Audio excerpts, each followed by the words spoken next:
Bonsoir mesdames et messieurs et bienvenue à tous. On est de retour après presque 6 mois d'absence et désormais on se retrouve tous les lundis à partir de 19h30 pour débriefer sur le championnat de première division togolaise. Rebonsoir. Pour développer chaque sujet dans cette émission, j'ai avec moi 3 invités. Honneur aux dames, on va commencer avec Flora Tété qui est entraîneur de foot. Flora, bonsoir. Bonsoir et bonsoir aux téléspectateurs qui nous suivent.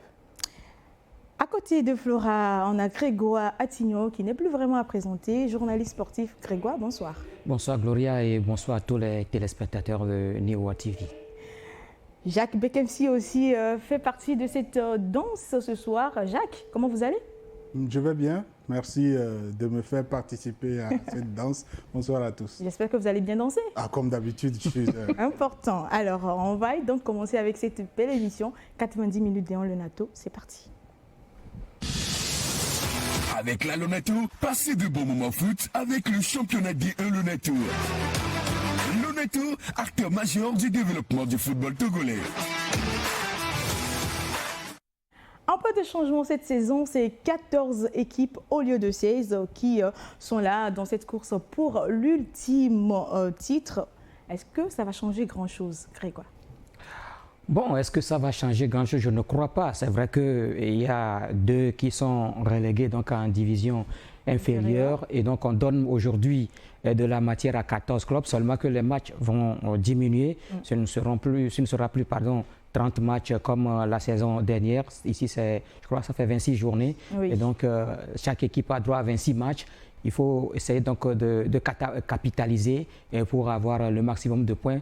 Pourquoi donc au soir donc de la dernière journée, oui, qu'on connaisse le champion. Le vainqueur. Et aussi, ces 2 journées chaque semaine. Impact?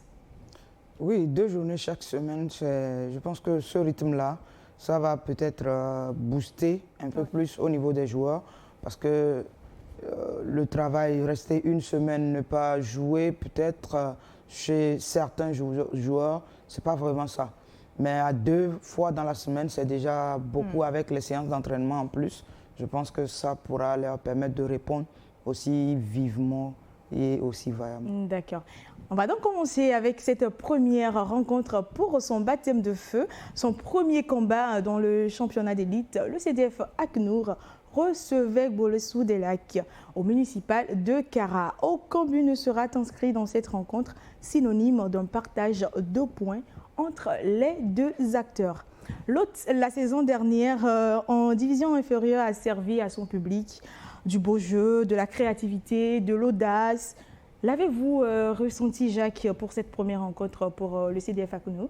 Bon, on va dire qu'ils sont dans leur premier pas. Ils font leur premier pas et c'est vrai que parfois il y a quelques balbutiements, mais ouais, on sent quand même que dans le jeu, c'est une équipe qui est très jeune, mais qui sait quand même vers où elle est en train d'aller. Donc, c'est vrai qu'ils n'ont pas gagné, mais je pense que déjà ce nul est déjà positif face à une équipe qui est expérimentée, qui a déjà pratiquement la moitié de l'effectif qui est pratiquement resté, oui, de la précédente saison. Et donc, pour moi, c'est déjà un point positif pour cette équipe qui, forcément, va devoir apprendre, prendre un peu plus de volume, surtout qu'on parle de rythme de cette saison. Donc, il faut l'effectif. Il faut le moral, surtout pour cette jeune équipe-là. Et qu'est-ce qui, selon vous, Flora, a manqué à cette équipe-là pour avoir peut-être leur première victoire, surtout à domicile? Bon, je pense qu'ils ont pris juste cette rencontre avec des pincettes parce que une première journée pour eux en première division contre une formation de Bolosou qui a fait déjà plus de 3 à 4 saisons oui, et en D1. Il ne faut pas se précipiter pour encaisser très tôt. Perdre déjà la première journée sur 26, c'est beaucoup de choses. Oui. Donc, il faut déjà se réserver et ne pas perdre d'entame la rencontre. Et pourquoi pas pouvoir réfléchir maintenant aux autres rencontres qui viendront. Et le baptême, je pense que ça a été plus ou moins acceptable pour cette formation-là. Alors, c'était face à une équipe de Bolosou qu'il connaissait très bien. Mais est-ce qu'il mesurait déjà les enjeux? Ouassiro intervient après cette rencontre. Ce n'est pas un jeu agressif. Sur certaines actions, je crois qu'il faut gagner des duels. C'est en voulant gagner des duels que l'on croit que c'est agressif. Donc s'il s'agit des duels, il faut aller avec assurance. Vous avez vu, nous avons commencé le jeu, on a posé le ballon. À un moment donné, en face d'un schéma tactique de l'adversaire qui vient souvent avec rigueur, il faut toujours gagner les duels pour avoir la possession. Voilà pourquoi vous avez fait ce constat, sinon ce n'est pas un jeu violent. Une agressivité dans le jeu soulevée par le coach, le même constat? Oui, vous savez, depuis la saison dernière, quand le CDF jouait, surtout face à certains adversaires, ça a été toujours un jeu difficile, un jeu physique, pardon, face donc à cette équipe. Parce que pourquoi? Tout d'abord, c'est des académiciens, c'est des jeunes des centres de formation, et ils jouent selon ce qu'on leur apprend à l'entraînement. Et donc, c'est-à-dire poser le ballon, faire tourner un tout petit peu le ballon, circuler le ballon, courir avec l'adversaire et aller marquer. Et donc, ça fait qu'il y a certaines équipes qui n'ont pas cette notion-là, qui ne peuvent pas résister s'ils veulent aussi poser le ballon. Ça va être un peu compliqué pour eux. Donc, il y a ces clubs-là qui ont préféré aller avec un peu de physique. Oui, j'ai écouté Tchèque Bedema, il a tenté de l'expliquer. Oui, c'est parce que c'est son équipe qui a imposé un jeu physique au CDF ACNOU. Il va falloir que le CDF ACNOU sache que nous sommes en première division. Et quand on parle de première division, c'est différent de la deuxième division. Le niveau est un peu élevé ici et ça va être comme ça pratiquement toutes les journées. Ça va être un peu compliqué pour eux, mais je crois qu'au fil des journées, eux aussi vont commencer par rentrer dans la danse. C'est vrai que c'est des jeunes, c'est des très jeunes joueurs, mais il va falloir qu'ils comprennent que c'est comme ça la première division, parce que quand vous allez affronter des équipes comme la SCK, ASCO, ça va vite jouer. Peut-être que c'est là où ils seront beaucoup plus à l'aise à faire leur jeu. Maintenant, il y a ces équipes-là aussi qui ont besoin de points, comme Baoulessou et les autres. Donc, il faut aller quand même un peu pour les bousculer afin de les faire peur un tout petit peu dans ce match. Justement, on va réécouter vraiment cette intervention de Wassiro, dans cette rencontre, bien évidemment. Ce n'est pas la première fois de jouer face à cette équipe. Chaque fois qu'on joue face à cette équipe, on finit toujours par des matchs nuls. Donc on connaît bien cette équipe. On savait ce qui nous attendait. On savait qu'ils sont toujours agressifs. Ils vont venir vouloir taper les pieds, cogner les enfants. Donc nous on avait ça dans la tête. Les enfants étaient très durs dans la tête. On savait que ça va se passer. Mais il fallait on a mis une tactique à jeu, le fait de les démoraliser pour pouvoir profiter des erreurs qu'ils vont nous laisser. Mais on ne l'a pas fait, on ne l'a pas eu, donc on se contente des points et on repart à notre travail. Des tactiques pour démoraliser l'adversaire finalement qui n'a pas marché. Oui, mais quand tu prends le CDF ACNOU à la deuxième division l'année dernière, la saison dernière, vous sentez quand même une équipe assez soudée, avec des jeunes qui se connaissent pratiquement. Toute l'équipe, ce sont des jeunes qui ont évolué pendant près de 2 saisons. Une certaine alchimie entre les joueurs. Les joueurs se maîtrisent déjà et ça va très facilement avec eux. Sauf que là, comme le coach vient de le dire, ça n'a pas marché parce que Bolosso a imposé un rythme assez fort à ces jeunes-là. Ils ne sont pas encore entrés dedans, mais je ne crois pas que ça va être comme ça sur toutes les journées avec le CDF ACNOU. C'est une équipe qui a su quand même se faire une place. Et là, on compte beaucoup. Quelle ambition pour le CDF ACNOU dans ce championnat d'élite? On va en savoir. Avant de venir pour la D1 le NATO, on savait que ça va pas être facile, ça va être très dur, surtout qu'on a fait un bon championnat en D2 et tout le monde nous attend, toutes les équipes nous attendent, ils attendent les académiciens, mais nous on ne va pas lâcher, on va continuer à travailler. Nous on est venu avec un mental d'acier, on ne va pas lâcher. Une équipe qui lâche, nous on prend. Si vous laissez et vous dites face à ces enfants jeunes, nous on va prendre. Une équipe qui ne se donne pas, nous on va toujours mettre le rythme, mettre l'agressivité, aller de l'avant. Nous on est là pour chaque fois gagner nos finales. Il nous reste des finales à jouer, donc on va repartir. Chaque match est une finale chez nous. Une équipe qui lâche, nous on prend. Oui, c'est fort. C'est clair, c'est le message qui est dévoilé. Et moi, je pense qu'il n'y a pas de crainte à avoir par rapport au parcours de cette équipe si elle reste sur ses acquis. Parce que, comme on le dit, l'effectif est maintenu, même s'il y a eu quelques départs. Mais pour moi, ce qui est un peu plus positif dans cette équipe-là, c'est la très grande jeunesse de l'effectif. Parce que quel que soit le parcours, moi je suis sûr que ces jeunes vont apprendre beaucoup de cette saison-là.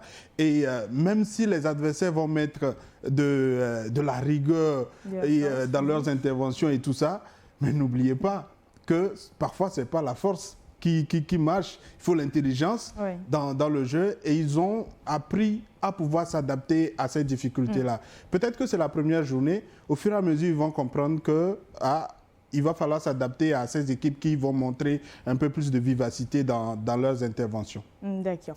Et la deuxième journée, Bolesou-des-Lacs va recevoir Barracuda. Pouvez-vous déjà vous projeter sur cette rencontre? C'est un match dans le match. Parce qu'il y a assez Barracuda qui est entraîné maintenant par Wadja Lantam. Wadja qui vient de quitter fraîchement Bolesou-des-Lacs. Donc ce qui veut dire que Wadja sera très attendu du côté d'Aného, au stade de Kota. Et ça va être un match qui va être aptement disputé, d'autant plus que les deux entraîneurs ont, quand vous prenez également Tchèque Bedema, il aime aussi le beau jeu, poser le ballon, faire tourner un tout petit peu, courir un tout petit peu l'adversaire. Maintenant, du côté de Barracuda, ça va un peu vite et ça cogne un tout petit peu également, parce que lors de leur premier match, on a vu ce que ça a donné. Et donc, ça va être quand même un match, d'autant plus que Barracuda a perdu à la première journée et que Bolesou a fait match nul. Bolesou, qui va évoluer devant son public, va coûte que coûte chercher à prendre les 3 points. Et on connaît Bolesou quand ils jouent dans leur entre, quand ils jouent chez eux, c'est quand même une autre équipe. Il faut le dire, chaque équipe qui joue à domicile a toujours cette force-là, la force du public, des supporters. Donc ça motive un tout petit peu dans le déroulé du jeu. Mais il ne faut pas oublier qu'à côté, l'AS Barracuda va vouloir chercher ses premiers points et ce ne sera pas facile parce que déjà il y a le duo Wakil et puis Wadja Lantam. Les deux vont vouloir démontrer de leur beau jeu généralement parce que les deux aiment ça. Et ils vont vouloir damer le pion à Bolesou à domicile pour ne serait-ce qu'une petite revanche de la part des coachs. Oui. Pourquoi pas. Donc, je pense que Bolesou a du boulot face à l'AS Barracuda à domicile à Aného. Par contre, ACNUR et l'ASK, ils seront en pause pour cette deuxième journée. En repos. Exactement, au vu de ce match du Chant, pour l'équipe de l'ASK. Un beau repos qui fera peut-être du bien à ACNUR. Oui, je crois que c'est un repos qui est quand même la bienvenue dans la mesure où ça va permettre à ACNUR de mieux se préparer par rapport à ce qu'il a vu lors du premier match. Je crois qu'ils sont en train de goûter comme ça aux réalités de la première division. Ils doivent s'attendre à ça. Mais je voudrais quand même croire à cette équipe parce qu'au vu de ce qu'elle a fourni la saison dernière, et donc oui, c'est vrai que c'est la première division, mais écoutez, ACNUR n'est pas venu en première division pour regarder les autres jouer. Elle aussi, elle aura son mot à dire. Vous y croyez en cette équipe, forcément? Non, mais c'est par rapport à la qualité du jeu, du travail qui se fait. En deuxième division, tout le monde a vu. Moi, j'ai vu cette équipe face à l'Étoile Filante. Je vous dis que j'ai été séduit par le jeu de cette équipe-là. J'en suis sûr que cette deuxième journée qu'ils joueront ou cette troisième journée, on verra d'autres choses. On va évoluer très rapidement avec une autre rencontre. Dans une rencontre très rudement disputée, le vice-champion en titre, l'ASK en déplacement. Et l'AS OTR ont eu chacun des armes pour l'emporter. Au final, ce sont les chauffeurs de la COSA qui arrachent leur première victoire, 3-2. Résumé. Le coup d'envoi donné par l'ASK pour le début de ce championnat exercice 2024-2025. Et pour l'instant où on a failli commettre quelque chose dans la surface de réparation. L'ouverture du score pour l'équipe de l'AS OTR. Oui, et vous voyez là, il y a son rail qui manque carrément son dégagement. Et c'est Bruno Avoton qui est à côté.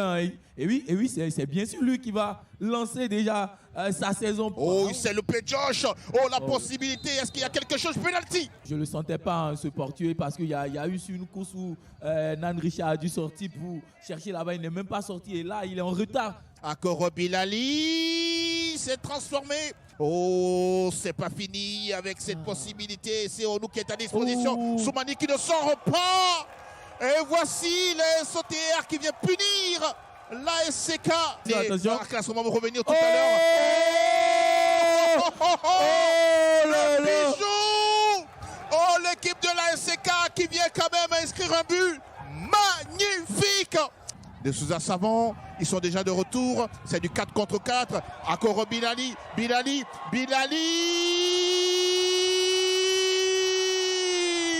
Elle a montré par le jeu et cette belle passe de Dessouza Savant qui finalement a trouvé de la clinicité pour trouver ensuite Bilali qui lui se pose pas de questions généralement quand il est dans la surface de réparation. C'est un buteur fin, c'est un buteur maison de cette équipe de la SCK et il s'offre un doublé dans ce match. Le doublé en tout cas pour l'international togolais alors qu'on revoit cette bonne passe de la part de Savant et Bilali qui insiste dans la surface, le petit ballon qui passe à côté de Josh. Josh ne pouvait rien faire. Et voilà Alex Dakla, on est arrivé à la fin de ce match. Alors Jacques, le Stade de Kéké qui a été témoin de ce match à rebondissement. Oui, il y a un rebondissement. Quand vous voyez le scénario de ce match, vous vous dites, bon, au moins il y a ce premier match de la saison qui lance un peu les hostilités parce qu'on avait un peu peur que les premiers matchs, la première journée soit un peu plus morose pour que peut-être après 2-3 journées, qu'on puisse prendre un peu plus de rythme. Mais déjà, la prestation des deux équipes, c'est quelque chose de très positif. Et dans ce match-là, moi, je relève le fait que la continuité du travail réussit à pouvoir permettre à certains joueurs de pouvoir s'illustrer. Ouais. Quand vous voyez ceux qui se sont illustrés dans ce match-là, vous prenez Bruno Avotor, c'est un joueur qui effectivement est en jambes parce qu'il participe au regroupement de la sélection locale. Quand vous prenez Akolo Bilali, c'est la même chose. Même de Sousa Savant, ce n'est pas un joueur qui a levé le pied. Et donc, pour moi, ces trois joueurs-là ont permis à ce match de pouvoir être très, très intéressant. Moi, je relève surtout le but de la combinaison entre de Sousa Savant et puis Akolo Bilali. Pour moi, c'est l'élément clé qui a un peu déstabilisé cette rencontre et c'est très positif. Un nom est venu très rapidement ou plusieurs fois dans votre nom, c'est Akoro Bilali. Alors ce joueur qui a égalisé le premier but et donné encore le second but de victoire, il faut parler de son savoir-faire. Oui, Akoro Bilali, il faut le dire, ça fait 2 à 3 saisons déjà qu'on sent cette arme de marquer et régulièrement, il est présent. Quand il fait sa journée de compétition, vous le sentez du début jusqu'à la fin. Et ce n'est que de bonne guerre. Quand tu le vois également en sélection, il prouve qu'il peut servir à quelque chose. Et ce n'est que le résultat de son travail, son acharnement à pouvoir mieux faire chaque jour. Parce qu'à un moment donné, quand il était encore à l'AS OTR, on a vu un Akoro Bilal presque tombant. Oui. Mais il a su apprendre de ses erreurs et aujourd'hui se repositionne à la place d'un bon attaquant où on peut espérer mieux de lui quand même. Alors, ce joueur, cet attaquant-là, bien sûr, de Bilal, cette saison qui nous montre déjà assez de choses, est-ce que pour vous, vous pensez que ça peut être dans la durée, dans le temps, dans ce championnat, ou c'est cette première journée avec l'euphorie qui nous montre tout ceci? Je crois que est-ce qu'il faut parler seulement de cette saison? Déjà la saison dernière, tout ce qu'il avait apporté aux chauffeurs au cours donc, de ce championnat, il est toujours là en tant que, entre guillemets, sauveur de cette équipe. Et c'est ce qu'il a toujours fait. Écoutez, ces derniers temps, c'est l'homme le plus en forme. Que ce soit avec l'ASCK ou encore avec l'équipe nationale locale, je crois que c'est l'homme le plus en forme et il le démontre à chaque moment quand l'occasion se présente. Vous vous rappelez de la Super Coupe du Togo, il a été l'unique buteur de cette rencontre. Il a même raté des occasions dans ce match. Et la dernière fois, samedi dernier, face à l'AS OTR, il a été encore toujours présent pour permettre justement à l'AS OTR. Arrivé un moment, moi je me posais la question, il cherche encore quoi dans ce championnat-là?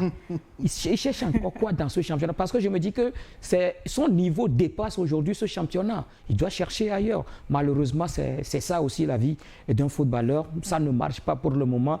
Il faut que quelque part, quelque chose se déclenche pour lui. Parce que, oui, c'est vrai, il y a aussi l'âge qui est là. Il y a Flora qui a parlé tout à l'heure de ces derniers moments du côté de l'AS Wauters où il était pratiquement disparu avec un voyage à l'extérieur qui n'a pas tellement marché. Il est revenu. Et psychologiquement, c'est un joueur qui ne tenait plus. Mais je crois qu'au niveau donc, de l'ASK, il a su quand même essayer de se relever psychologiquement. D'ailleurs, aujourd'hui, on voit un tout petit peu ce qu'il est en train de faire, ce qu'il apporte à cette équipe des Chauffeurs. Alors, on va enlever en rien ce mérite de Bilal dans cette rencontre, mais les erreurs défensives de cette équipe de l'OTR, on en parle. Et oui, effectivement, il y a eu des écarts, des retards d'intervention des défenseurs de l'AS OTR qui finalement ont favorisé également le fait qu'il y ait ces buts encaissés. Ça, c'est clair. Maintenant, on espère que les automatismes également au niveau de... Peut-être qu'ils ont appris de toutes ces erreurs-là et qu'ils pourront se corriger pour la suite. Sinon, effectivement, c'est vrai, on connaît la qualité d'Akoro, mais les défenseurs également ont prêté le flanc également. Il faut parler aussi de la jeunesse de cette équipe de l'AS Wauters, parce qu'il y a beaucoup de joueurs qui sont partis. Oui, il y a l'entraîneur aussi même qui est parti. Et donc, c'est un peu compliqué. C'est un peu compliqué, hein, ce début de championnat. Ils sont très jeunes, ils sont un peu naïfs. C'est ça, et c'est véritablement, c'est pas naïveté qu'ils ont péché dans ce pas. Parce que, quelque part, je me dis que l'AS Wauters ne méritait pas cette défaite le samedi dernier. On peut repartir avec un match nul, mais là, défaite était de trop. Voilà. Alors, comment sont-ils arrivés justement à revenir par 2 fois dans cette rencontre pour aboutir à une victoire? Le coach Ameta Kodo nous relate les faits. L'OTR a eu la première mi-temps, on a essayé de revenir en deuxième mi-temps. L'OTR, c'est une très bonne équipe. Vous avez vu, ça joue. Ça, je le savais. Je savais que ça va être difficile parce que je viens de quitter fraîchement l'équipe. Je sais qu'ils ont une façon de jouer. Et vraiment, ils ont montré, mais c'est l'expérience qui a gagné après tout. C'est l'expérience qui a gagné. Oui. Effectivement, c'est l'expérience qui a gagné parce qu'aujourd'hui, quand on revoit un peu l'effectif de l'AS OTR, on retrouve plus de jeunes. Des jeunes qui viennent d'arriver dans l'arène de la première division. Et ce n'est pas du tout facile. Quoi qu'on dise par rapport au niveau du championnat togolais, il faut dire aussi que ce n'est pas aussi facile que ça. La D1 togolaise n'est pas aussi facile que ça. Et à force de jouer 1, 2, 3 saisons, on finit par gagner quand même en expérience. C'est le cas de quelques joueurs du côté de l'ASK. Et cela a facilité quand même le travail pour le coach Ameta Kodo Vincent qui a quitté les rangs de l'AS OTR pour regagner vraiment l'ASK. Et voilà, donc ça n'a pas été facile à jouer, mais il a appris, je pense que fraîchement, quittant cette formation, il savait déjà à quoi est-ce que l'équipe ressemblait et avant de poser sa tactique de jeu qui peut démonter vraiment cette équipe-là. Parlons de notre joueur. Il a été le premier buteur de cette saison. Il a marqué exactement à la 4e minute. Passeur décisif aussi sur le second but de Fazal. Est-ce qu'on peut déjà commencer par parler d'une très belle entame déjà pour ce joueur-là? Oui, c'est un joueur qui, quand tu le vois même se déplacer, faire les appels pendant un match, vous vous rendez compte qu'en réalité, il se facilite la tâche dans les matchs. Il est vraiment déterminé. Je pense que c'est bien logique. Moi, j'étais personnellement tout heureux de le voir marquer cette première réalisation de la saison. Après, c'est à lui d'être dans la continuité. C'est vrai que beaucoup connaissent sa qualité. S'il se facilite la tâche, je suis sûr qu'il pourra se permettre de pouvoir viser plus haut. Sinon, la saison dernière, il a bien performé. Mais quand vous commencez comme ça, ça veut dire que vous êtes attendu. C'est à lui de pouvoir être bien rusé pour les prochaines occasions. Sinon, les défenseurs l'attendent également. les défenseurs l'attendent, certes, mais il a fait quand même 18 réalisations la saison dernière. Est-ce qu'il pourra vraiment, avec ce qu'on est en train déjà de voir, c'est vrai, on parlera de première journée, peut-être on s'avance un peu trop vite, mais est-ce qu'il peut reporter cette casquette de meilleur buteur cette saison? Pourquoi pas? Pourquoi pas? Si lui-même, il se donne déjà un objectif, parce que la saison dernière, il a marqué 18 buts sur 30 journées. Aujourd'hui, il n'a pas joué les 30 journées. Il n'a pas joué les 30 journées. Il n'a pas commencé le championnat. Il n'a pas commencé le championnat. Toutefois, mais la statistique a été sur la saison et les 18 réalisations.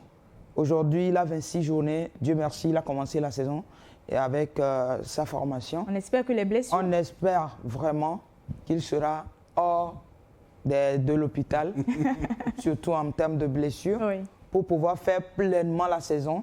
Et pourquoi pas, moi je vais lui souhaiter peut-être 26 à 40 buts pour la saison. Pourquoi pas? Ce n'est pas impossible. Ce n'est pas impossible. Avec 2 fois des triplés, 4 fois des... Voilà, donc si les gens font 3 des triplés par match, il peut aussi. Il n'est pas nouveau dans l'arène de la D1 Lonato, donc je pense qu'il pourra faire mieux encore. Et force à lui, quoi. Ce qui peut compliquer sa prestation, c'est le rajeunissement de l'effectif. Il n'a plus les mêmes coéquipiers que la saison dernière. Et ça peut lui être un peu plus difficile. Parce qu'un attaquant, ce n'est pas lui seul qui prend la balle de la défense pour aller marquer. Il a besoin de bonnes passes. Oui. Et donc, c'est à l'entraînement qu'il va falloir, au niveau de l'entraîneur, qu'il puisse asseoir cette complicité entre ces joueurs-là pour permettre à l'attaquant de pouvoir être efficace. C'est vrai que Bruno Avoto, c'est un joueur balle au pied. Oui. Quand tu le vois jouer, c'est un joueur qui préfère procéder par des petites passes. Il n'est pas de loin. Oui. Donc, ce sera vraiment un travail qui va se faire du côté du milieu de terrain, de l'AS-OTR, pour pouvoir le nourrir énormément et lui permettre quand même de faire ses réalisations et pour le bien de l'équipe en tout cas. Alors, l'analyse également du coach Amidou sur sa propre rencontre, son ressenti, ses manquements nous intéressent également. C'était un match à ne pas perdre quand même, mais vous allez remarquer que c'est une équipe en reconstruction. La jeunesse sait courir, même ne sait pas se cacher. Et ils ont donné tout ce qu'il fallait donner en première mi-temps. Même en seconde partie, ils étaient sur le même lancer. Mais à un moment donné, l'expérience a pris un peu dessus. Bon, voilà, on est tombé un peu plus bas. Et c'est ce qui a favorisé l'adversaire. Il reconnaît également cette expérience-là de son adversaire, visiblement. Écoutez, nous parlons de l'ASK. Et actuellement, on connaît la forme de cette équipe des chauffeurs. Mais la manière dont cette équipe a réagi la dernière fois, elle était menée. Mais vous allez voir qu'en deuxième période, il y a ce changement-là effectué par l'entraîneur avec l'entrée en jeu de Sousa Savant et de Glo Maruk. Ça a complètement changé les choses et ça a plutôt apporté un plus à l'attaque de l'ASK. Regardez qui a marqué le deuxième but égalisateur, c'est Glo Maruk. Et qui a fait la passe pour le troisième but de l'ASK, c'est de Sousa Savant. Donc, c'est des changements qui ont apporté. Et c'est là où l'expérience a permis justement à l'ASK de tirer son épingle de jeu. Il a parlé de son équipe, Amidou Noureddine. Il a parlé de son équipe, de la jeunesse de son équipe. Oui, je suis d'accord que son équipe est jeune. La saison dernière, c'était également la même chose. C'était le discours que tenait Amito Kodo à chaque journée que son équipe est jeune, son équipe est jeune. Mais quand est-ce que leurs joueurs seront aguerris pour un championnat de première division? Nous parlons de première division, nous ne sommes pas en deuxième division parce qu'ici, il y a un objectif. L'AS-OTR aujourd'hui ne peut pas nous dire que son objectif, c'est de se maintenir en première division. On est en première division, ça fait longtemps. Oui, il y a quand même des situations qui ont fait qu'aujourd'hui, l'équipe se retrouve dans cette situation. Il y a beaucoup de joueurs qui sont partis. Il y a le staff qui a été changé avec un nouvel entraîneur qui va venir également avec sa philosophie de jeu. Mais il va falloir penser quand même à l'objectif de la saison au niveau donc, des Otérois. Dans exactement 2 jours, c'est-à-dire mercredi, l'AS OTR retrouvera l'AS Bina qui sort d'une belle victoire de son côté. Comment aborder ce match? Amidou se projette. Quand on tombe souvent, il ne faut pas qu'on reste par terre. On tombe, il faudrait se relever pour pouvoir avancer. Donc l'AS Bina aussi, bon, toute équipe qui est dans la compétition, ce qui est sûr, ils sont venus pour faire quelque chose. On ne va pas les minimiser. Mais ce qui est sûr, on va aller aussi là en tant que conquérant pour peut-être, dans la mesure du possible, remonter la pente qui est perdue ici. Remonter la pente, ça sera possible, non? Oui, avec Amidou, comme il a dit, il voudrait bien remonter cette pente-là au niveau de l'AS Bina. Mais il faut dire que les cornes de la Bina, ce ne sera pas facile à jouer pour lui non plus. Vu qu'ils ont remporté déjà leur première journée, ils vont se dire en fait, ce sera nécessaire d'empocher les 3 points de la deuxième journée. Ce sera un plus pour eux. Et la SOTR sera à la recherche de sa première victoire, pourquoi pas. Donc il y a match entre l'AS Bina et la SOTR. Il y a match, surtout que l'AS Bina a gagné cette première journée. Il y a match. Justement, on parle de l'AS Bina, comme on le disait plus haut, comme on le disait avec vous, tout de suite, preuve de solidité, de volonté pour s'octroyer ces 3 premiers points du championnat sur un score d'1-0. Alors, est-ce que l'AS Bina, pour vous, est en train de confirmer sa bonne volonté, surtout quand on voit comment ils ont fait pour se maintenir la saison dernière? Bon, ce n'est que la première journée et on va attendre pour voir si les autres journées ils réussiront à confirmer, parce que c'est le type d'équipe sans les diminuer qui parfois démarrent bien mais qui sont à un certain moment essoufflés. Mais peut-être qu'ils vont jouer comme d'habitude le maintien. Mais on espère qu'ils ont cette capacité, cet effectif-là pour ne pas se plaindre vers la fin de la saison, qu'ils sont perturbés par des blessures ou qu'il y a des difficultés et tout ça. Moi, j'espère vraiment que cette équipe-là réussira à résister à tous les duels qui vont arriver. Parce qu'on sent, moi, de la part de ce que j'ai eu comme écho avant le début de cette saison, ils ont préparé la saison maintenant, oui. Ils ont réussi cette première journée. On va voir ce que ça va suivre. C'est très difficile pour cette équipe-là d'être aussi certain que ça. Pourquoi il n'y a pas cet enchaînement-là de cette équipe de l'AS Bina Non, mais le problème est très simple. Il y a également un problème d'effectif qui se pose. Il y a un problème d'effectif. L'entraîneur Bonfo Arimiao est arrivé. Avec quel effectif concrètement on va faire cette saison-là? C'est vrai, l'adversaire en face aussi n'était pas faute de guerre, Doumbé de Mango. C'était un match qui était donc à 50-50. Chaque équipe pouvait donc remporter de la partie. Et c'est ce que les Cornes ont su essayer de faire. Je crois qu'il y a quand même quelque chose au niveau de cette formation. À chaque saison et vers la fin, il y a toujours des difficultés.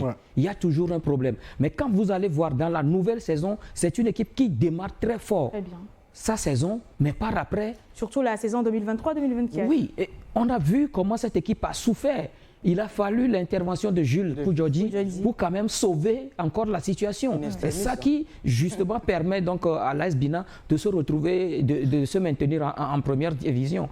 Aujourd'hui, c'est vrai qu'il y a un nouveau bureau qui est arrivé avec l'honorable Passioué qui est là, mais je crois qu'il doit être entouré de ces gens-là, de ces cadres-là qui connaissent un tout petit peu la chose. Parce qu'il ne suffit pas d'être président ou bien d'être à la tête d'un club, mais il faut connaître un tout petit peu la chose. Je crois qu'il était dans l'ancien bureau. Aujourd'hui, c'est lui qui est à la tête. Il saura quoi faire parce que nous parlons du football, c'est les moyens. Et souvent, quand on arrive vers la fin, ce sont ces moyens-là qui manquent et on va voir l'entraîneur est à tel arriéré, les joueurs sont à tel arriéré. D'accord. Les ambitions de cette nouvelle saison pour le nouveau coach Bonfo et son équipe AS Bina après une première victoire.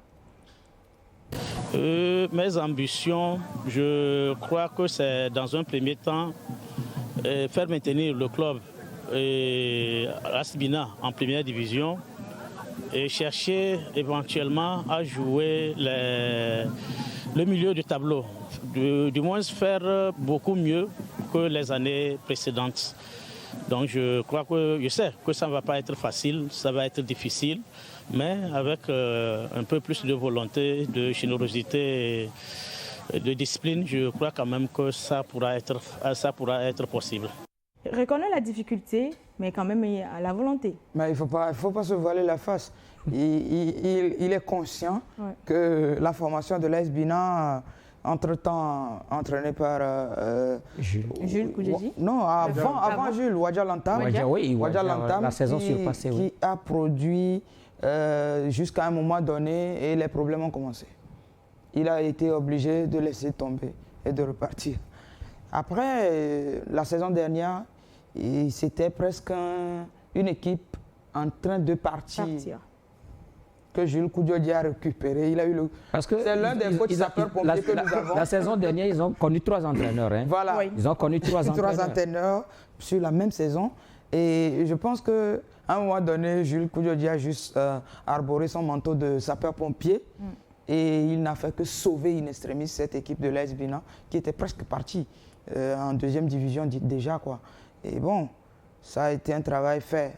Pourquoi on ne l'a pas renouvelé, la confiance pour continuer? Ça reste une question posée. Et je pense que si à chaque fois, au niveau des équipes, on va se retrouver à régler ces petits problèmes et changer de coach, comme si c'était les coachs qui devraient jouer, je pense que notre championnat, on a besoin encore de revoir la politique ou bien les ambitions au niveau de chaque club. Au moins installer un effectif conséquent pour résister au moins sur 1, 2, 3 saisons avant de commencer par juger le travail qui est fait derrière. Sinon, si on doit changer d'effectif cette saison, on peut garder le même coach. Chaque effectif a sa qualité et ses manquements. Donc, si je dois travailler avec différents effectifs à chaque fois... Peut-être qu'à un moment donné, les coachs ne sont pas encore... fatigué, je pars. C'est ça. Moi, ça me fait sourire. C'est juste quand même un manque de confiance vis-à-vis de ces coachs. Non, mais le problème qui se pose, écoutez, il faut dire que c'est le problème de moyens qui se pose. Quand vous prenez Doumbé de Mango, allez voir comment se trouve, dans quel état se retrouve cette équipe-là cette saison. Ces joueurs sont partis. Ces joueurs cadres sont partis. Glomarus se retrouve au niveau de l'ASK. Adam Moussa qui se retrouve du côté d'Asco de Kara. D'autres sont partis ailleurs. Voilà un peu la situation. Maintenant, l'entraîneur qui va arriver... Je vous comprends parfaitement, je suis d'accord. Mais on va évoluer d'abord avec cette intervention. Sinon, le coach de Doumbé qui donne aussi son avis sur sa rencontre, bien évidemment. Ça arrive. On a joué, mais à la fin, c'est la chance qui nous a manqué. On nous a marqué 1-0. Et Inch'Allah, on va retourner à la maison. Notre deuxième match, on va revenir pour gagner Asco. Hassan Traoré, le coach de Doumbé, le nouveau coach qui nous parle de chance dans ce championnat. Moi, je ne pense pas que sur cette réalisation de l'AS Bina, c'était un coup de chance. C'était juste la réaction ou la réactivité de l'attaque de cette équipe de l'AS Bina. Ils étaient en train de chercher un but, ils ont profité de l'inattention de la défense de Doumbé et ils ont juste concrétisé. C'était juste un ballon qui était à quelques centimètres des filets. Donc, c'était juste une petite poussette et puis c'était bon, quoi. Donc, ce n'était pas vraiment un coup de chance. Si Doumbé menait vraiment la rencontre, et qu'il y a eu un but contre le coup du jeu. Ou par inadvertance. Voilà, on pourrait parler de coup de chance. Mais là, les forces étaient presque équilibrées. Donc, c'était juste une vivacité venant de l'adversaire. Peut-être se projeter mieux. Oui, et peut-être un petit manquement de cette équipe je pense que le coach Traoré pourra revoir vraiment sa formation, pourra peut-être travailler beaucoup plus. Et oublier vraiment le côté chance pour l'instant. D'accord. Vous voyez les deux formations. La saison dernière, vous avez vu le classement. Il y a Doumbé qui était un peu devant et l'AS Bina qui a suivi. Doumbé a connu pratiquement les mêmes problèmes que l'AS Bina. Sauvé, il ne se vise pas Kegbalo Kodjovi. Voilà un peu la situation. Donc ils étaient en tout cas dans le même bateau et il fallait quelqu'un pour s'en sortir. Sinon. Alors, sur les installations de la JCA, Anton 2 de Lomé s'est assuré une belle victoire face à l'AC Barracuda. Le premier derby de la capitale n'a impliqué qu'un seul buteur du nom de Roméo Amouzou et c'était sur le penalty. Finalement, une belle entame. Je vais vous laisser continuer. Oui, une belle entame. Ça a été, j'ai suivi, bon, j'étais sur ce match-là hier, mais ça a été beaucoup plus physique. Hein. Ça a cogné. Ça a cogné, c'est ça. C'était rude. Oui, c'était rude. Et c'est ça qui explique d'ailleurs la rareté des occasions dans ce match. Il n'y a pas eu assez d'occasions, quelques occasions seulement, mais les attaquants n'ont pas su les concrétiser, si ce n'est ce pénalty transformé par Roméo Kofité à Mouzou pour l'entente de Lomé. Moi, j'ai vu quand même une équipe d'AC Barracuda volontaire qui avait quand même cette envie-là de faire quelque chose. Mais il y avait cette solidité de la défense de l'entente de Lomé qui a énormément dérangé. J'ai beaucoup apprécié cette défense-là de l'entente 2 avec, il y a deux joueurs, Napo Chassanti et puis le Dossa 5 Kourinta, qui ont quand même tenu, qui n'ont laissé aucune chance aux attaquants d'AC Barracuda. Et justement, l'entente, l'AC Barracuda, pardon, avec Wadi Alantam aussi cette rencontre, on va plutôt suivre son intervention. Qu'est-ce qu'il y a manqué? Il y avait tout. Il y avait tous les ingrédients. La circulation de balles, changer de côté, prendre le côté opposé de l'adversaire. On a essayé tout. Ce qui a manqué, c'est de mettre le ballon au fond du filet. Le dispositif tactique qu'on a mis en place, ça demande beaucoup d'efforts. Et je pense qu'ils ont répondu à ça. Et bon, on va continuer. Je pense que ça va payer. Écoutez, ce n'est que le début. Hein. Ce n'est que le début. On va essayer toujours de travailler la finition et ça va payer. Ça a manqué l'essentiel, le ballon au fond des filets. Ah oui, c'est clair. Ce n'est pas aussi facile que ça. Hein. Grégoire parlait de la solidité de la défense de l'Entente 2. Ouais. C'est une équipe de l'Entente 2 qui a quand même montré qu'elle se préparait vraiment pour cette saison. Vous avez vu, ils ont eu plusieurs semaines à pouvoir avoir des matchs amicaux. Oui. Ils se sont même déplacés en Côte d'Ivoire pour participer à un tournoi international. Et ça permet normalement de solidifier tout un effectif. Et c'est tout ça, tous ces arguments qui peuvent permettre à une équipe de l'Entente de faire face à cette équipe ambitieuse de l'AC Barracuda. Sinon, effectivement, on sent que Wadi Alantam arrive ici encore avec sa philosophie de pouvoir permettre à cette équipe de jouer, de proposer du jeu. Et effectivement, ils ont tenté. Maintenant, en face, il y a quand même certains joueurs qui ont manqué au réseau offensif. Il y a eu la blessure prématurée de Akako Kwadjo qui malheureusement a dû laisser ses coéquipiers.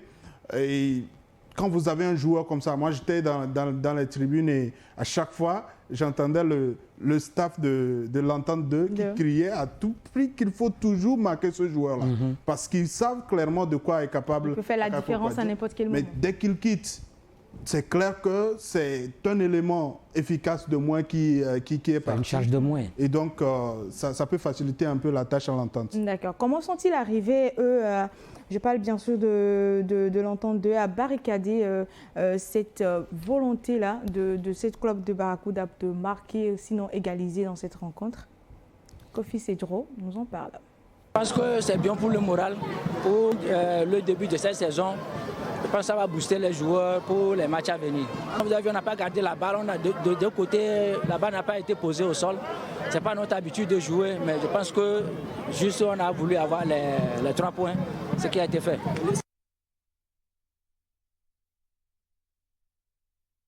La confiance au Sormont. Oui, moi je pense à cette équipe de l'Entente de hier de cela 2 saisons, où c'était carrément une équipe disloquée, où il y avait trop de départs. L'équipe de l'Entente 2 qui s'est retrouvée au bas du tableau presque, hein, une équipe en méforme complètement. La reconstruction a été entamée et aujourd'hui on retrouve au sein de cet effectif-là des joueurs qui ont résisté à cette période difficile et qui sont restés, comme le capitaine aujourd'hui, Fiagnon, et qui est resté à plus de 5 ou 6 saisons à l'Entente 2. Il est resté malgré les périodes difficiles. Et on a reconstruit cette équipe-là avec 2 nouveaux joueurs. Et la saison d'avant, d'avant 2023-2024. Et aujourd'hui, c'est ce travail-là de petite chaîne-là qui a commencé par donner son fruit. Et j'espère pour cette saison, l'Entente 2, quand ils ont entamé comme ça, pouvoir tenir jusqu'à la fin. Parce qu'on tient sur 5 la saison dernière, c'est à partir de la 5e journée, déjà on commençait pas à sentir une équipe d'Entente 2 qui devenait un peu frêle. Et ça a commencé par chuter jusqu'à redescendre pratiquement au beau milieu du classement. C'était 6e. Voilà, donc on espère vraiment que ce bloc équipe de l'Entente 2 pourra tenir cette saison, vraiment pour arriver à un niveau avec le nouvel entraîneur, M. Seyo. D'accord. Une ambiance festive au JCA, Jeunesse Club d'Agueuil-Nivé, qui, on a vu avec notre confrère Emmanuel Djotoglou hier, qui était là et qui a envie bien sûr de nous faire revivre cette ambiance festive. Ensuite. Oui, bonsoir Gloria, j'espère que vous allez très bien sur le plateau. Effectivement, le championnat a repris aujourd'hui pour cette première journée.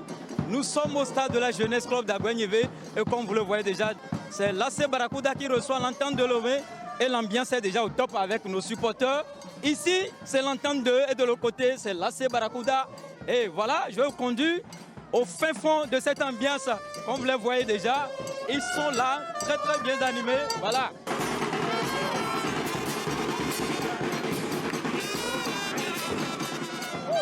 Chef, bonsoir. Bonsoir. Comment vous allez? Ah, ça va. Comment vous sentez en ce moment? Oh, en ce moment, on se sent bien. On sent la douleur de la match, quoi. Ah, ça va bien. Nous sommes les toi. Vous êtes sûr de gagner? Ah, Miradou Matia, du coup.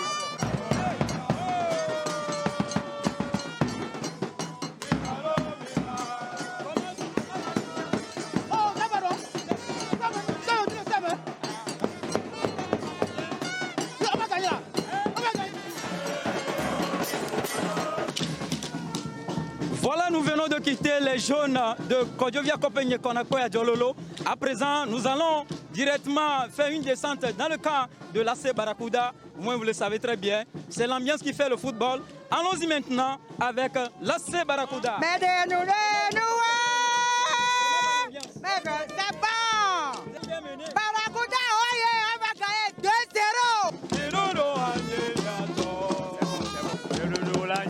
Bonsoir, monsieur. Oui, je vous reçois. Barracuda est mené. Vous allez gagner? Oui. Combien déjà? Déjà, bon, on va gagner. Oui, Gloria, j'espère que vous avez dansé avec moi depuis le studio. Et le score, vous-même vous le savez déjà, les deux ont prié pour le temple. Et voilà, la Dame Chance a choisi son camp.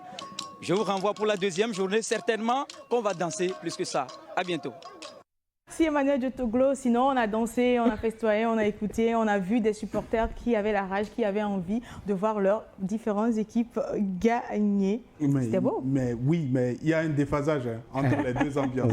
On va se dire clairement les choses. Et quand vous regardez les supporters de l'Entente 2, vous sentez que c'est des supporters qui sont capables de pouvoir mettre la main dans la poche et aller au stade. Pas des supporters qu'on envoie au stade pour chanter et tout ça. Vous sentez que c'est avec le corps qu'ils le font. Et moi, je pense que c'est des équipes comme ça qui doivent exister dans ce championnat. On a besoin d'équipes qui ont vraiment des supporters vraiment déterminés et tout ça. Alors que quand vous regardez l'ambiance du côté de l'AC Barracuda, je pense qu'il y a beaucoup de chantiers à faire pour pouvoir mobiliser des vrais supporters, pas des chanteurs ou pas des groupes organisés. C'est beaucoup plus des supporters qui peuvent, par exemple, venir payer leur ticket et aller se regrouper du côté des chanteurs pour faire de l'ambiance et tout ça. Pour moi, c'est un très bon sujet et on espère que les autres clubs également vont se mettre dans la mobilisation. Retrouver cette ambiance sur chaque stade, sinon. Oui. Nous parlons de l'Entente. L'Entente, c'est un club identitaire. Et quand on parle d'un club identitaire, les clubs identitaires ont leurs supporters. Ce ne sont pas des gens qui se lèvent pour venir être supporters. C'est des gens qui ont leur club dans leur âme. Quand on parle de l'Entente 2, il y a quelqu'un qui est là. C'est un peu comme un supporter de Semassi, quelqu'un qui est supporter. Écoutez, quand on parle de l'Étoile filante, hier, paraît-il qu'il y a eu 2 grands bus. Les supporters qui ont amené donc les supporters. Ce qui veut dire que c'est des gens qui sont là pour l'équipe. Jacques a touché un point. Quand vous prenez un peu les supporters de l'AC Barracuda, vous sentez que ce n'est pas un groupe organisé. Ce n'est pas un groupe organisé. Peut-être que, oui, c'est vrai qu'on les appelle, ils viennent. Peut-être que c'est les travailleurs du port autonome qui viennent donc soutenir leur équipe. Alors que quand vous prenez l'Entente 2, regardez la manière dont ils sont en transe par rapport à ce match-là. C'est ce qu'on demande. Et c'est beau, finalement. C'est bon, c'est ça l'animation. D'accord. Alors, les autres résultats de cette première journée, l'autre promu, l'Étoile filante, est rentré dans l'arène avec une très belle victoire. C'était face à Tambo, merci. Et Gomido qui commence une nouvelle défaite à domicile également pour Unisport. Le tenant du titre ne réussira pas une victoire, mais plutôt arrive à arracher une victoire à Espoir de Zio. Comment vous avez vu cette première rencontre de l'Étoile filante qui était face à Tambo et qui a réussi à avoir cette belle victoire-là? Tout ce qu'on peut souhaiter à une équipe promue de la 2e division après tant d'années. d'attente. 13 ans. Voilà, plus précisément, 13 années. C'est de pouvoir se maintenir d'abord et pouvoir reprendre les rênes, pourquoi pas. Donc, bonne chance quand même à l'Étoile filante qui a commencé de façon intéressante cette saison déjà. Et quand on prend également du côté du CDF ACNO qui a fait un match nul, c'est bon. L'Étoile filante a gagné, oui. On espère pouvoir enchaîner les victoires sur plusieurs journées. Parce qu'on a 14 journées en aller. Et ça ne sera pas évident.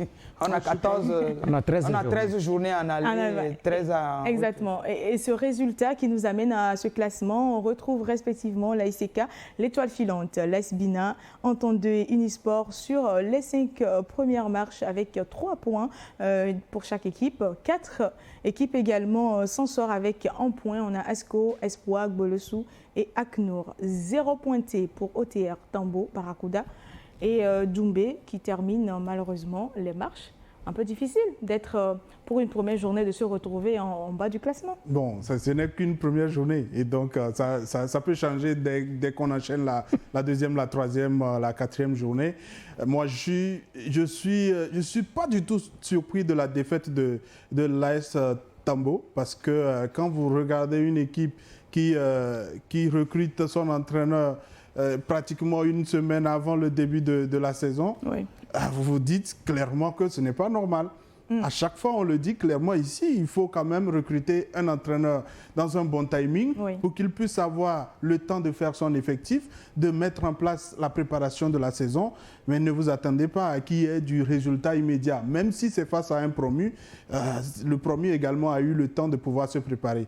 Maintenant, on le dit, c'est vrai, il y a eu la défaite de Gomido, mais ils peuvent se relever rapidement. Justement, et pour cette première journée, justement, je vais revenir avec vous, Flora. 13 buts marqués, dont 7 buts en première mi-temps et 6 buts en deuxième mi-temps. On a eu également 3 pénaltys dans cette première journée, disons. 0 coup franc, 0 contre son camp. C'est bon à savoir. 7 matchs à domicile joués, 0 victoire à domicile, avec seulement 4 buts marqués. En contrario, à l'extérieur, par contre, ça a été plus prolifique, avec 5 victoires, soit 71,63% avec 9 buts marqués. Décidément, cette question de victoire à domicile, ça devient plus difficile. Laura. Victoire à domicile, ça devient difficile parce qu'on pense que le public est acquis pour son compte et on voudra bien jouer pour ce public-là. Au lieu de jouer pour réaliser le résultat, on joue pour ce public-là à un moment donné et on s'oublie. Et aussi, les équipes qui se déplacent chez vous à domicile savent déjà que vous avez le public pour acquis. Et donc, quand cette équipe-là vient, elle se dit, bon, je jette tout dans l'eau. Si ça marche, c'est bon pour moi. Si ça ne marche pas, j'arrache le nul au moins. Et c'est comme ça. Donc, vous avez vu que sur au moins 2 matchs à domicile, on a tout fait pour arracher le nul. Tout fait pour arracher le nul. Ceux qui ont pu gagner ont gagné. Ceux qui n'ont pas pu gagner, ils ont arraché au moins le nul. Pour ne pas perdre chez l'autre en attendant. Donc, c'est quand même quelque chose de bien pour les équipes qui se déplacent, mais un travail à faire pour les équipes qui jouent à domicile. À domicile. Oui, mais ce n'est pas parce que vous jouez à domicile que forcément vous devez avoir le gain du match. L'adversaire aussi, en venant, s'est préparé. Et je crois que c'est ce que Unisport, l'Étoile filante ou encore ASK ont su faire au cours donc de cette première journée. Quand on prend le match Tambo-Étoile filante, où la première période a été dominée par les flèches pimentées, mais seulement ils n'ont pas su. Oui, c'est vrai qu'ils ont marqué un but, mais ça n'a pas suffi. L'Étoile filante a été revenue beaucoup plus revigorée et avec beaucoup plus d'ambition et de volonté, ils ont réussi à marquer 2 buts. Le match dit l'équipe qui marque plus de buts remporte la partie. Et voilà ce qu'on constate. Il faut aussi préciser que les 3 pénaltys de cette première journée ont été concédés par les gardiens de but. Les 3 ont été concédés par les gardiens de but. Et seulement que du côté de Palimé, Mourou Youssouf a commis le pénalty, mais il a arrêté.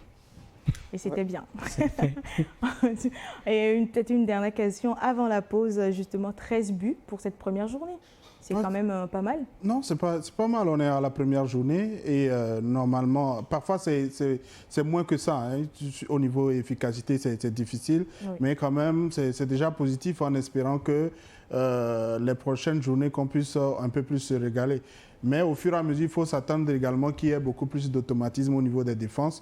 Et donc, ce chiffre-là, pour moi, il est bien logique. On ne s'est pas ennuyé durant les matchs. Au moins, il y a eu des situations intéressantes. Super. Alors, la pause s'impose dans cette émission et bien évidemment, quelques secondes et on revient juste après pour la deuxième partie de l'émission.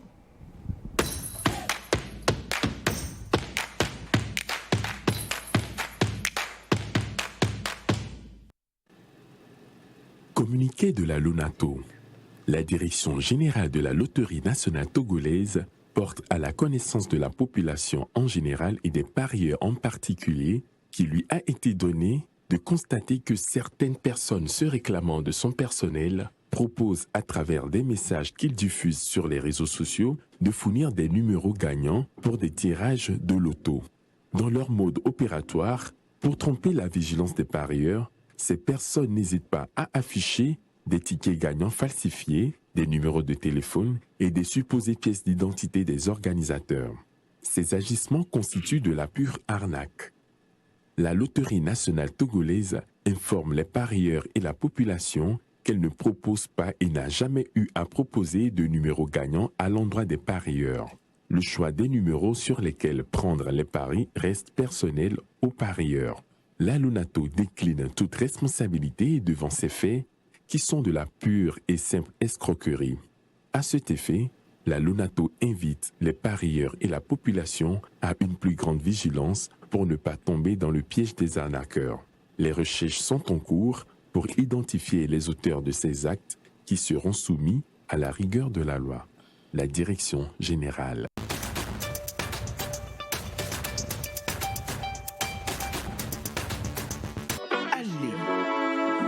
Voici pour vous notre cadeau de fin d'année.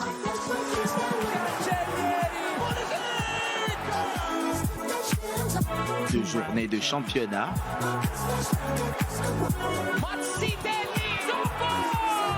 La Super Coupe eSports FC.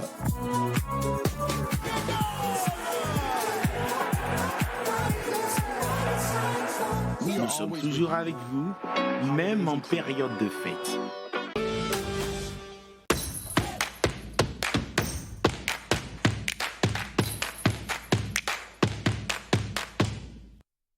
De retour en studio pour cette deuxième partie, fête de la journée, c'est maintenant.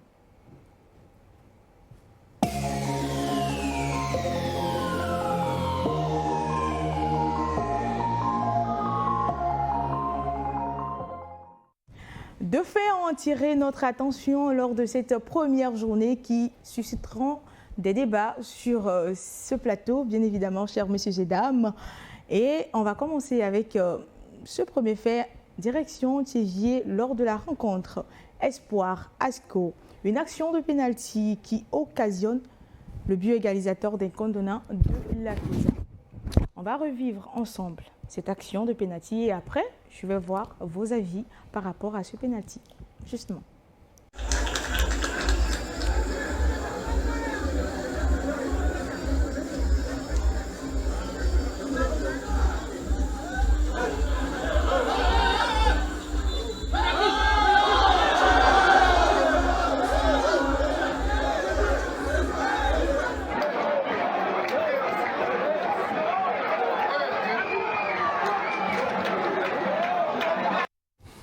Grégoire, je vais commencer par vous. Vous avez vraiment bien regardé cette image? Oui, c'est un peu difficile. C'est un peu difficile sur cette action. Et c'est pourquoi je me pose la question, comment est-ce que l'arbitre, lui, il est arrivé à prendre cette décision aussi spontanément Oui, c'est vrai que l'arbitre dispose de quelques secondes pour prendre sa décision. Mais nous parlons d'un match de football. Et dans ces situations, on parle également de la psychologie du match. Donc, il revient quand même à l'arbitre de gérer. est-ce que véritablement le défenseur cherchait à faire une faute sur l'attaquant? Est-ce qu'au même moment, l'attaquant avait encore le ballon avec lui quand la faute est intervenue? Cela ne veut pas dire que même ça, le ballon est devant, qu'il y a une situation derrière. L'arbitre peut revenir si on l'interpelle, il peut revenir. Mais ici, je me dis que c'est un peu difficile, très difficile sur cette action. Je tente de revoir cette image pour mieux analyser, afin donc d'apprécier la décision de l'arbitre. Je me dis oui que si Atiogbe ne siffle pas ce pénalty, personne ne crierait aussi au scandale. D'accord. Et pour vos pénalty ou non déjà? Bon, je ne suis pas arbitre. D'accord. Mais en voyant les images, c'est difficile à apprécier. Très difficile, parce qu'on a vu l'attaquant... Qu'est-ce qui rend difficile? C'est l'intelligence du joueur? C'est la rapidité de l'image? C'est le fait de ne pas voir de plus près, parce que là, on voit juste l'attaquant entre deux défenseurs. On ne voit pas en fait un réel geste de pied venant des défenseurs. Mais j'aurais peut-être préféré l'image sur l'angle entre les deux, pour voir entre vraiment les deux défenseurs, pour voir s'il n'y a pas un jeu de pied par hasard. Maintenant, entre-temps, il faut dire que l'attaquant a su jouer sur la faiblesse qu'il y avait, parce qu'il était déjà pris en chewing-gum par les deux. Donc, il a juste profité de l'occasion pour se jeter et il a gagné et en entraînant l'arbitre avec lui. Et pourquoi pas. Voilà. Et pourquoi pas, sinon, ça a été déjà sifflé, on a vu le but de Asco derrière ce pénalty. Alors, pour vous, qu'est-ce qu'il y a? J'arrive pas à comprendre, il y a un truc là. Jacques. Oui, parce que le mouvement n'est pas assez clair. Pour moi, il n'y a pas à créer du scandale autour de cette situation. On n'est pas dans un championnat où il y a utilisation de la vidéo. Pour qu'on puisse dire que l'arbitre doit aller consulter la vidéo et pour peut-être se raviser sur cette décision. Et même déjà sur cette vidéo-là, vous voyez le positionnement de l'arbitre. Je pense qu'il est déjà à une distance normale pour pouvoir voir ce qui se passe. Après tout, c'est le défenseur également qui prête le flanc. Quand le défenseur, lui, il lève son pied, c'est clair qu'un défenseur, un attaquant aussi rusé que Koulibaly, il tombe. Eh bien, il tombe. C'est la surface où il faut vraiment arraché des pénaltys ou des situations incroyables. Pour le FC Barcelone, les gens n'ont pas crié scandale. Alors, on demande toujours à des attaquants d'avoir un peu, parfois... oui, un peu pour pouvoir arracher ce qu'ils veulent. Lui, il a arraché le but pour son équipe. Après, c'est à chacun de faire son travail. L'attaquant a fait son job. Le défenseur a fait malheureusement. Un mauvais job. Et donc, il ne faudra pas aussi incriminer l'arbitre parce que, comme on le dit, peut-être que les prochaines années, on arrivera à cette étape, mais on n'est pas encore arrivé à l'utilisation de la vidéo. Et il faudrait que les gens oublient de mettre déjà des idées préconçues dans la tête des arbitres. L'arbitre, je ne pense pas que c'est forcément pour avantager l'un ou l'autre. C'est vrai que Grégoire parle de la psychologie du match, effectivement, mais je ne pense pas que cette décision-là, c'est pour avantager Asco. Lui, il estime qu'il y a eu une situation. Il a vu un défenseur sortir le pied, il a vu un attaquant tomber. On fait quoi? On siffle. On siffle. Voilà, quand on revient un peu sur l'action, vous voyez en fait, Koulibaly, en réceptionnant d'abord ce ballon-là, était presque tombant. Le ballon est déjà parti. Voilà, il était presque tombant. Il a juste utilisé son intelligence entre les deux défenseurs qui n'avaient pas vu venir ce qu'il allait faire. Donc, il a juste vu, le ballon était presque en train de partir et donc il a suivi. Il a suivi juste le ballon. Les défenseurs, au lieu d'écarter, ont juste serré sur lui et puis boum. Ah ben lui, il est tombé tranquille. Alors, les matchs se suivent mais ne se ressemblent pas. Les ambiances sur chaque stade également ne se ressemblent pas du tout. Et à Kara, c'était plutôt autre état d'esprit. Kara préfère la joie, toute dans l'ambiance du public. Suivant.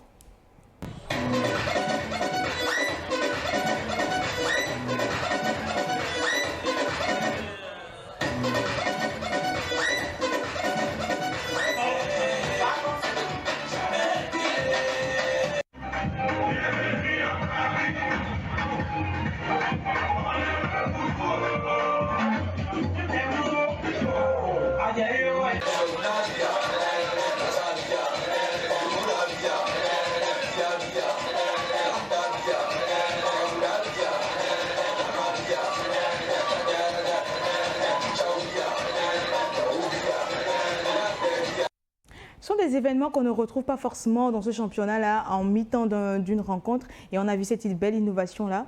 Louab, pour vous? Moi, j'ai apprécié.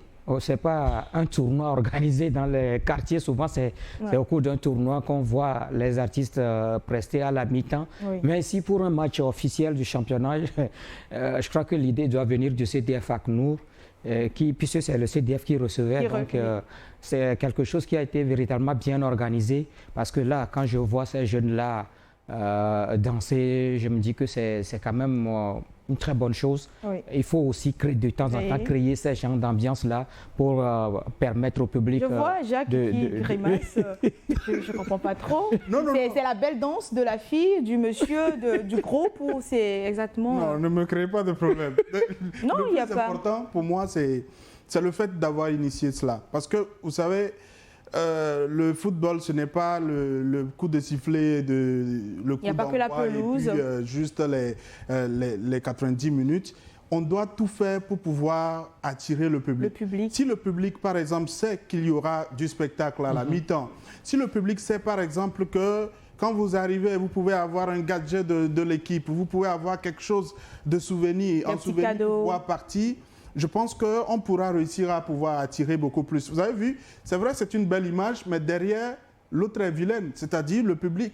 Les tribunes sont vides. Non, et là, les gens sont de l'autre côté. Oui, mais en face, moi, je voudrais vraiment assister à un match de championnat où, derrière, au-delà de la tribune officielle, qu'il y ait encore plus de monde. Et donc, pour ça, ce n'est pas seulement les actions sur le terrain. Oui. Il faut trouver des arguments pour amener des gens. S'il faut des campagnes de sensibilisation ou de mobilisation, trouver des astuces parce qu'on se connaît. On sait comment pouvoir mobiliser des gens. Il y a des événements au Togo qui réussissent à attirer des gens. Et donc, c'est comment pouvoir allier le football au culturel et autres pour pouvoir vraiment attirer le public. Je pense que le CDF, au-delà de cette initiative, est en train de montrer de grandes choses. On a parlé de la formation des jeunes. Oui. On a parlé de la communication, parce que pour moi, c'est le club qui communique le mieux actuellement au niveau de son fonctionnement, au niveau de son effectif, de ses activités et tout ça. Et avec tout ceci, je crois que les premiers responsables du football doivent continuer par les encourager pour qu'ils puissent perpétuer cette initiative. Pour moi, c'est important. D'accord. Alors, on va évoluer dans cette émission, chère madame. Flora, vous voulez réagir? Non, belle image en tout cas venant du stade de Kara. Oui. Et je pense que si on pouvait avoir d'autres initiatives qui pourront permettre quand même au public de retourner sur les aires de jeu, pourquoi pas? Ce sera avec plaisir qu'on suivra le championnat de la première, de la deuxième ou de la troisième division togolaise avec un public fou qui retrouve ses amours, ses premiers amours pour le football. D'accord. Ouverture sur une autre thématique qui n'a pas forcément trait au championnat de première division. C'est dans Doc de la semaine et c'est maintenant.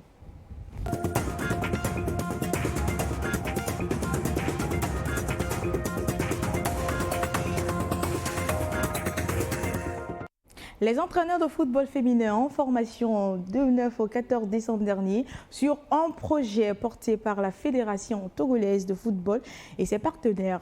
Ils ont été outillés sur divers sujets dans le but de l'égalité des chances dans le football féminin au Togo. Seram Koudaye nous fait un compte rendu. Flora Tété est entraîneur de football et officie à la tête de l'AS Araignée dans la capitale togolaise. Avec plusieurs de ses pairs, elle a pris part du 9 au 13 décembre à cette formation dédiée aux entraîneurs de football féminin. Comme dans tout corps de métier, il faut actualiser ses connaissances, pouvoir apprendre et pouvoir se mettre à jour. Et cette formation, particulièrement une des premières pour le football féminin au Togo, axée sur la formation des jeunes filles que nous encadrons. Dans une ambiance bon enfant, ils sont une trentaine de participants issus des équipes de l'élite de football féminin du Togo, des centres et académies de football, à bénéficier de plusieurs modules théoriques autour du thème le sport au service de l'émancipation des femmes. Le premier module, c'est la connaissance ou la compréhension du concept sport pour le développement. Le second module a parlé du genre et du sexe pour que les entraîneurs puissent maîtriser un tout petit peu ou comprendre comment se comporter devant les préjugés ou les stéréotypes qui minent le football féminin. On a parlé de l'autonomisation de la femme, de l'émancipation de la femme et la protection des enfants. Ce ne sont pas les thématiques techniques seulement qui ont été dispensées ici, mais c'est un peu plus dans la vie de chaque jour. Comment, à travers le sport, à travers le football, on peut devenir une autorité, on peut devenir une personnalité demain, on peut impacter sa commune. Des postes stratégiques dans nos pays aujourd'hui. On a preuve aujourd'hui. De la salle des théories aux pelouses, des ateliers pratiques ont également meublé la formation. Et aux sorties des travaux, chacun se sent mieux armé pour un nouveau cap dans sa carrière d'entraîneur. Je ne pourrais pas dire que c'est une formation de plus, mais c'est une connaissance acquise de plus. Et ça nous permettra d'améliorer nos séances et qui sont beaucoup plus le coaching performance, oui, mais il faut ajouter à côté le coaching de développement, le coaching pour aller vers un sport qui permet le développement. Étant passionné du sport, impliqué dans plusieurs associations ou clubs féminins, je pense que nous sommes un repère pour la jeunesse ou nos jeunes frères et c'est un challenge pour nous d'apprendre plus et de les inciter à emboîter nos pas. Première d'une série de 3 sessions, cette formation vise à terme une centaine d'entraîneurs de football féminin à travers tout le pays. Permettra-t-elle au Togo de retrouver ses clubs dans les joutes continentales ou une nouvelle qualification des éperviers dames à la CAN? Flora, je vais me tourner vers vous aussi directement. Alors, vous étiez participante, bien évidemment. Une phrase a retenu mon attention dans votre intervention. Vous avez parlé que ce n'est pas une formation de plus, mais plutôt une connaissance acquise. Alors, avez-vous vraiment appris quelque chose de nouveau? Oui, beaucoup plus. Quand on dit formation des entraîneurs, on pense déjà au coaching performance, oui, c'est-à-dire le jeu dans son ensemble, les techniques, les tactiques, le physique, le mental et tout ça. Mais à côté, aujourd'hui, avec le sport pour le développement, et qui a été le module principal de cette formation qui s'est faite la dernière fois, c'est beaucoup plus aller vers le développement à travers le sport.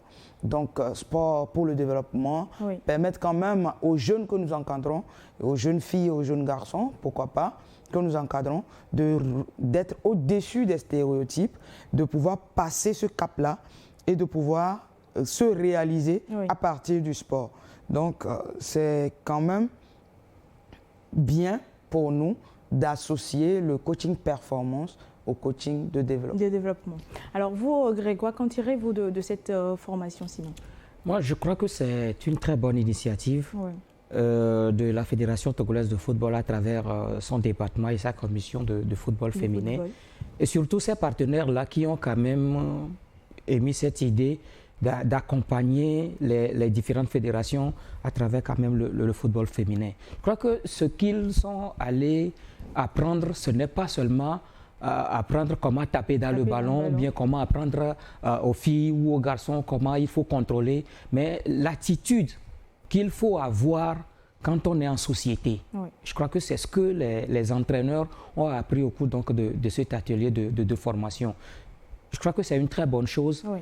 Puisque parmi ceux-là qui ont participé à cet atelier, il y a ces entraîneurs des clubs, exactement, des centres de formation, exactement, mais il y a également les enseignants d'éducation physique et sportive qui ont, surtout ce sont eux qui encadrent beaucoup plus les enfants, à travers donc les activités sportives dans les établissements scolaires. Et je crois que je salue cette initiative de la fédération.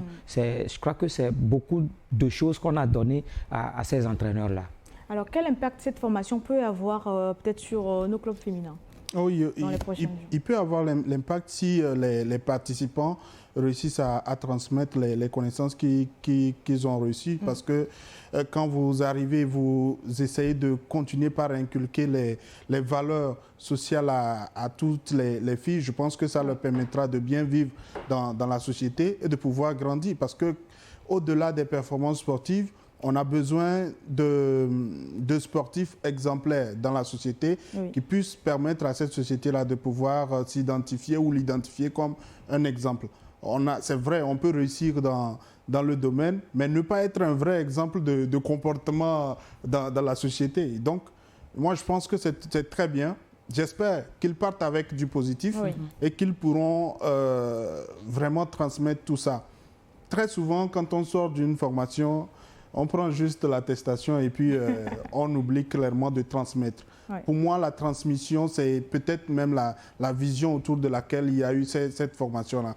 Et donc, même s'il n'y a pas la fédération, même s'il n'y a pas la commission du football féminin derrière ces participants-là, il va falloir qu'ils se prennent à cœur de pouvoir vraiment transmettre tout ce qu'il y a aux jeunes footballeuses pour qu'on puisse avoir une génération plus consciente demain. Vous êtes entraîneur de foot. Comment attendez-vous à vraiment retransmettre cette initiative, sinon ce que vous avez acquis dans cette formation? D'abord, il faut que je le précise. Au niveau de l'AS Les Araignées, ce n'est pas seulement la formation sportive. Il faut former le jeune pour qu'il puisse s'autosuffire, qu'il puisse être en mesure de pouvoir prendre à cœur ce qu'il fait comme formation, que ce soit du côté des études ou du côté de l'apprentissage, qu'il prenne vraiment du sérieux, qu'il le fasse de manière consciente et de façon à ce qu'il puisse titiller l'excellence. C'est d'abord ça, et ensuite la formation sociale. Formation sociale qui se ressent sur tous les aspects. La preuve, la majeure partie des entraîneurs au niveau de l'AS Araignée, ce sont des employés quelque part, ce sont des gens qui continuent leurs études quelque part, et ce n'est que par eux que ces jeunes-là, ou ces jeunes filles et ces jeunes garçons aujourd'hui apprennent à faire aussi de même. Donc si l'entraîneur en soi pourra continuer ses études malgré l'âge, ou pourra continuer par travailler, aller encore à l'école, c'est quoi le jeune pourra prendre comme argument pour dire en fait qu'il ne pourra pas aller à l'école ou qu'il ne pourra pas continuer son apprentissage. Il va continuer par jouer. Et si la carrière sportive fleurit, très bien.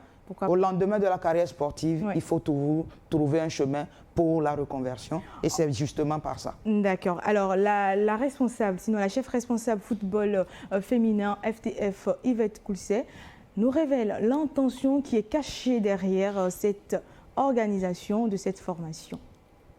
Nous sommes partis du constat que sur le terrain, pour ne pas dire dans la pratique, nous avions un manque criard d'entraîneurs compétents qui pouvaient s'occuper du football féminin.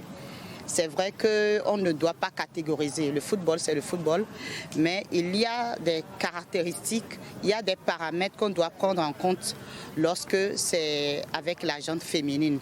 Et surtout, lorsqu'il faut permettre à ces dames-là de pouvoir profiter de ce sport, de la discipline pour s'émanciper, nous avons trouvé qu'il était important de les outiller.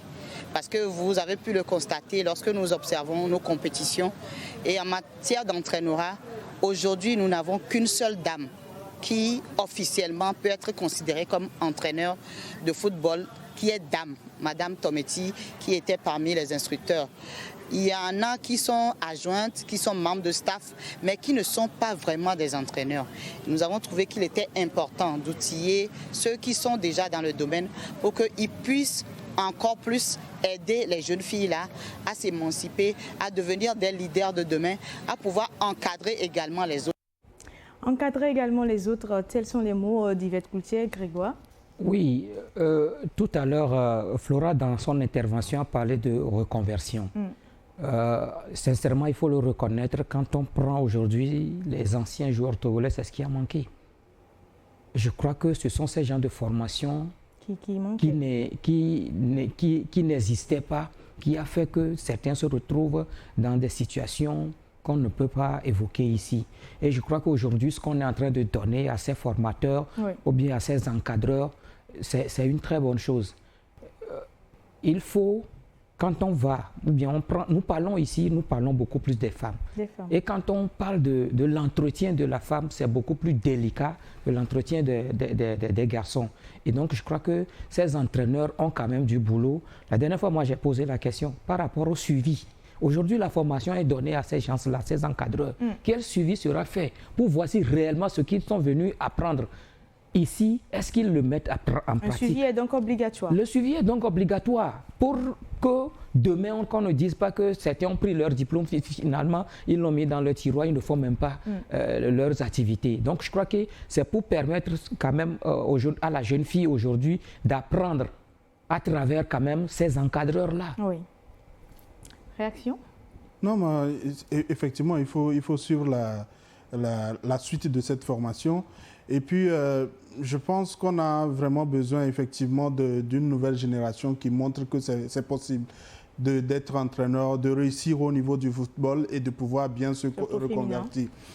Il y a effectivement des exemples qui parfois freinent les jeunes footballeuses à pouvoir continuer par déjà exercer la discipline. Et peut-être après se dit que, attends, quand je vois celle que je prenais comme modèle il y a quelques années, aujourd'hui je vois sa réalité, mais c'est grave. C'est grave. Mais il faudrait que ces entraîneurs-là puissent déceler de réels modèles également qui ont réussi, même si c'est très rare. Il y a certains exemples qui peuvent normalement leur permettre de pouvoir s'inspirer. Et donc, avec ces formations, moi je suis sûr qu'ils sont outillés. Il n'y a pas de doute là-dessus. Mais c'est la transmission qu'il va falloir regarder. Moi, ce qui m'a plu dans tout ça, c'est que quand vous prenez un peu les encadreurs qui ont été formés, la plupart sont des anciens joueurs et des anciennes joueuses. Elles ont joué, aujourd'hui elles sont occupées ailleurs, elles font quelque chose, un boulot quelque part, mais qui sont quand même dans l'encadrement des jeunes. Et donc je crois que c'est ce qu'ils ont appris ici, sincèrement, il va falloir qu'ils le transmettent à ces enfants-là. C'est ce qu'on veut, c'est parce qu'on veut quand même que demain, ces enfants-là aujourd'hui, qui sont des joueuses, qui sont des joueurs, qu'ils apprennent comment est-ce qu'ils peuvent gagner leur vie si demain ils ne sont pas footballeurs. D'accord. Alors on va parler bien évidemment de cette deuxième journée, on va se projeter. L'AS Bina sera face à l'AS Otterer au municipal de Kara. Unisport va retrouver Tambo de Sokodé. L'AS Bolesou et l'AS Barracuda vont se retrouver à Aného. Étoile filante, Espoir à Bossimé et Entente de Gomido. Alors, entre ces 5 rencontres pour vous, Flora, laquelle vous trouvez aussi chatoyant? Je parierais beaucoup plus sur la rencontre de Bossimé entre l'Étoile filante et Espoir. Simple. Elle attire, cette rencontre-là. D'accord. Elle attire.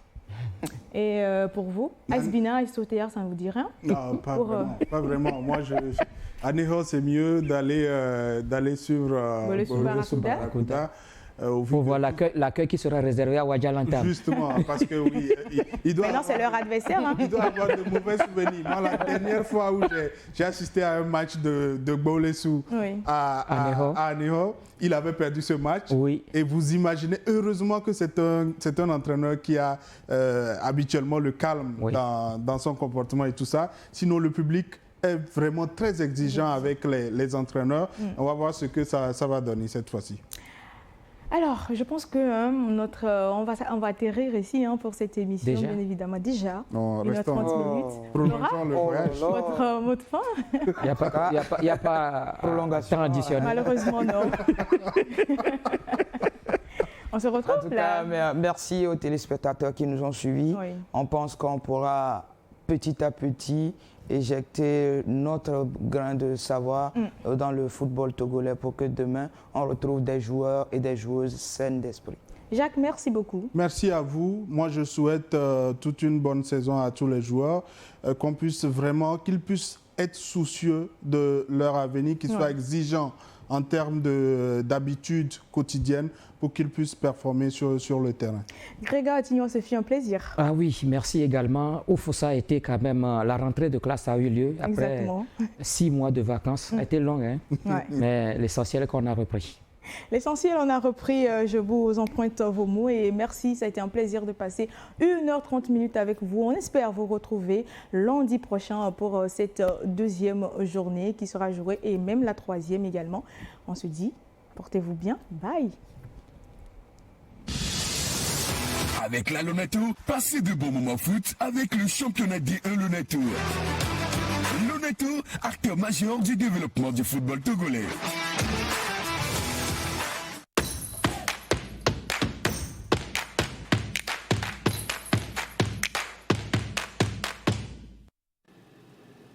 Communiqué de la Lonato. La Direction générale de la Loterie nationale togolaise porte à la connaissance de la population en général et des parieurs en particulier qu'il lui a été donné de constater que certaines personnes se réclamant de son personnel proposent à travers des messages qu'ils diffusent sur les réseaux sociaux de fournir des numéros gagnants pour des tirages de loto. Dans leur mode opératoire, pour tromper la vigilance des parieurs, ces personnes n'hésitent pas à afficher des tickets gagnants falsifiés, des numéros de téléphone et des supposées pièces d'identité des organisateurs. Ces agissements constituent de la pure arnaque. La Loterie nationale togolaise informe les parieurs et la population qu'elle ne propose pas et n'a jamais eu à proposer de numéros gagnants à l'endroit des parieurs. Le choix des numéros sur lesquels prendre les paris reste personnel aux parieurs. La Lonato décline toute responsabilité devant ces faits qui sont de la pure et simple escroquerie. À cet effet, la Lonato invite les parieurs et la population à une plus grande vigilance pour ne pas tomber dans le piège des arnaqueurs. Les recherches sont en cours pour identifier les auteurs de ces actes qui seront soumis à la rigueur de la loi. La Direction générale.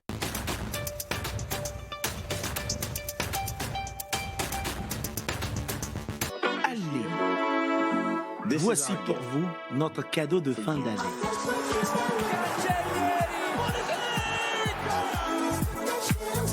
Deux journées de championnat.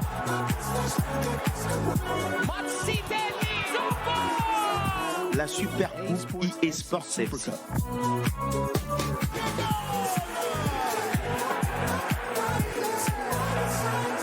Nous sommes toujours avec vous, même en période de fête.